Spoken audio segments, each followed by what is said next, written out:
in a small, quiet village nestled by a winding river. Life was peaceful, predictable even. The villagers knew the rhythm of the seasons, the song of the morning birds, and the gentle lapping of the water against the riverbank. But one night that peace was shattered. A storm unlike any they had ever seen descended upon them with a terrifying fury. The wind didn't just howl, it screamed, a monstrous sound that seemed to tear at the very foundations of their homes.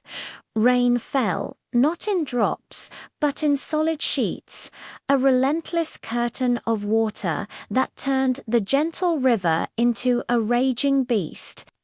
The villagers huddled inside, their lanterns casting long, dancing shadows on the walls, their faces etched with worry. The familiar sounds of their world were drowned out by the symphony of the storm. Among them was a young girl named Lina. She was known for her bright eyes and a spirit that was as untamed as the wildflowers in the meadows. While others were paralyzed by fear, Lina's ears were pricked, listening beyond the roar of the wind and the drumming of the rain. And then she heard it, a faint, desperate sound, almost lost in the chaos. It was a cry for help. Her heart pounded in her chest. The sound was coming from the direction of the old wooden bridge, the one that spanned the now treacherous river. Without a second thought, a sense of duty overriding her fear, Lina grabbed a sturdy oil lantern from the mantel. Its warm, flickering light seemed so small, so fragile against the immense darkness outside. She pulled her cloak tight around her shoulders, took a deep breath, and opened the door. The force of the wind nearly threw her back inside. Rain lashed at her face, instantly soaking her hair and clothes. The world outside was a swirling vortex of black and grey, but Lina pushed forward, her small lantern held high, a tiny beacon of defiance against the storm's might. Her feet sank into the mud, the path to the river now a slippery, treacherous track. Every step was a struggle. The wind tore at her cloak, trying to rip the lantern from her grasp, but she held on with all her strength. As she got closer to the bridge, the roar of the river grew deafening. It was a churning, angry monster, its brown waters filled with debris, branches, logs, anything that had been unfortunate enough to be in its path.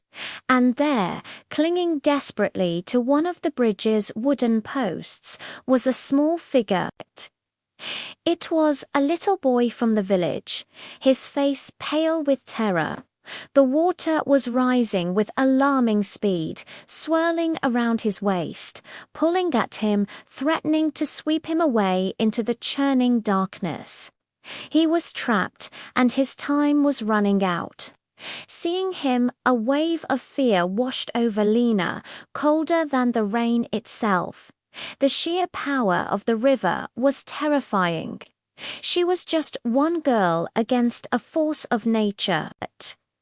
For a moment, she froze, the wind and rain a blur around her. But then she looked at the boy's face again, saw the sheer panic in his eyes, and knew she couldn't turn back. Hesitation was a luxury they didn't have.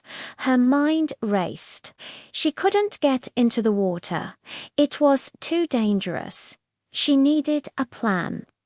Her eyes scanned the muddy bank, her lantern light dancing over the ground. Then she saw it. A thick coiled rope left by some fishermen earlier that day. Hope surged through her. She scrambled towards it, her fingers fumbling with the wet, heavy fibers.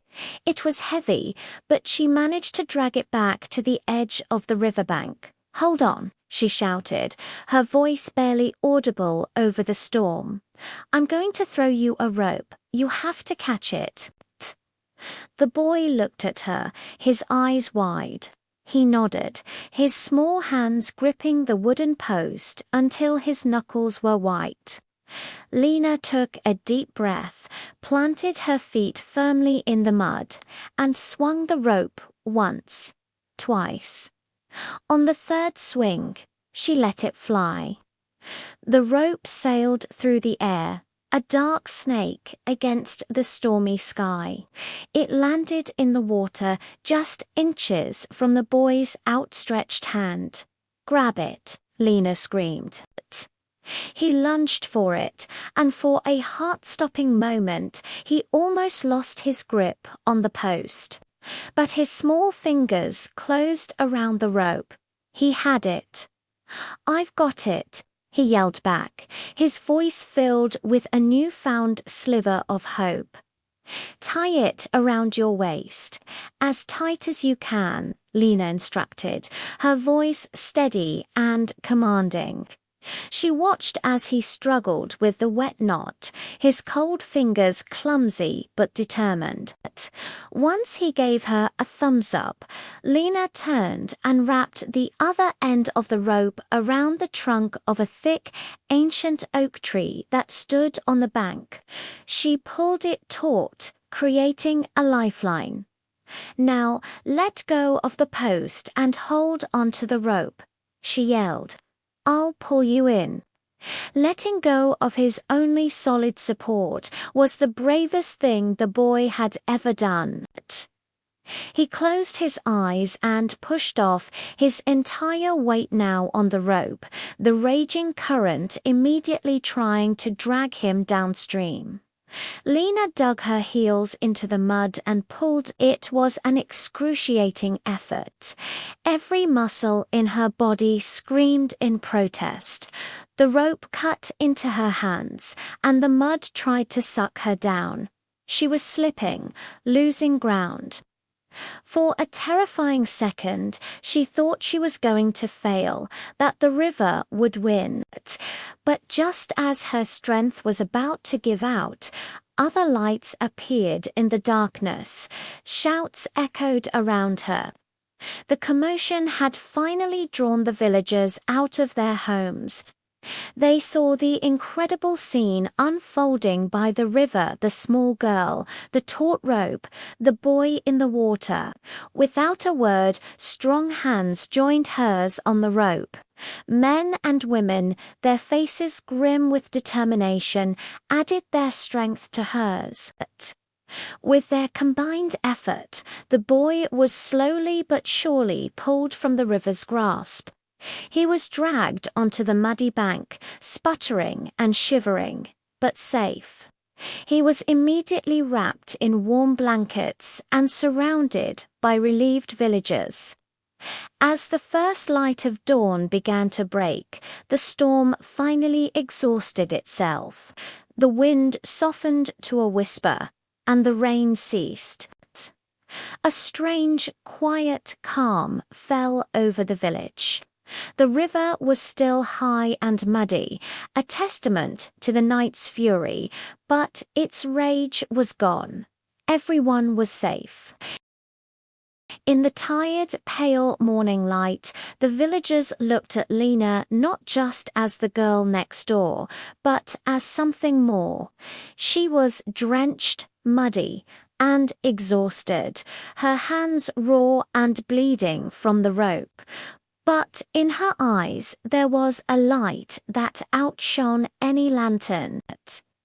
That night, through her incredible courage and quick thinking, Lina had faced the storm and saved a life. In the hearts and minds of everyone in that small village, she was no longer just Lina. She was a hero. Thank you so much for watching.